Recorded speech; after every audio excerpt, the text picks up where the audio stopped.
io non firmerò mai norme finanziarie che siano una presa in giro per il Veneto e in generale non voglio firmare finte autonomie. Alle spalle le immagini delle colline del Prosecco patrimonio UNESCO, seconda vittoria personale in poche settimane dopo Cortina Milano 2026. Ma quello che sarebbe il terzo Brindisi è decisamente un'altra partita. Vigilia di quello che lo stesso ministro Erika Stefani ha definito il supervertice, tutti i ministri al rapporto dalle 8:30 del mattino di domani da Giovanni Tria, titolare del dicastero cruciale per l'autonomia, ovvero le finanze. Un punto sul quale Zaia non mette un paletto ma una vera e propria barriera contro le proposte circolate dal Movimento 5 Stelle. Evitiamo che ci sia qualcuno che si inventa norme finanziarie come quella che è stata fatta circolare ieri, secondo la quale l'extragettito del Veneto dovrebbe diventare l'opportunità per creare la nuova cassa del Mezzogiorno. Io penso che i cittadini del Sud siano assolutamente delle persone in gamba e non degli sprovveduti che non si facciano prendere in giro. Al cosiddetto fondo di perequazione Zaia oppone la norma finanziaria già prevista dal progetto di autonomia veneta.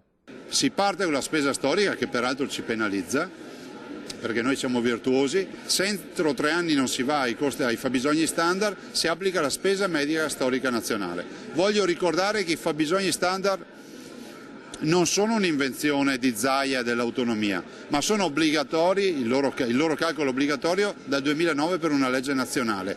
Quindi questo Paese è inadempiente. L'autonomia zoppica ma si muove, dice il governatore. Adesso attendiamo solo la controproposta del Consiglio dei Ministri, ma c'è la seria possibilità di portare a casa molto meno di quanto chiesto, a partire dalla scuola.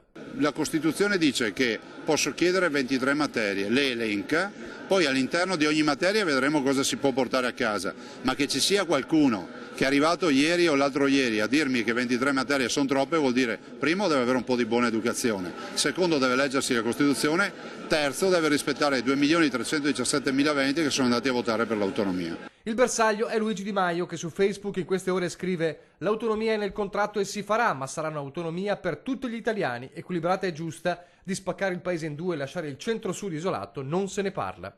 Mentre Liberi e Uguali presenta a Roma una mozione per chiedere che prima dell'autonomia si definiscano i livelli essenziali delle prestazioni, assicurando risorse agli enti, altrimenti, dicono, l'autonomia così come è stata pensata sarà la tomba del Sud.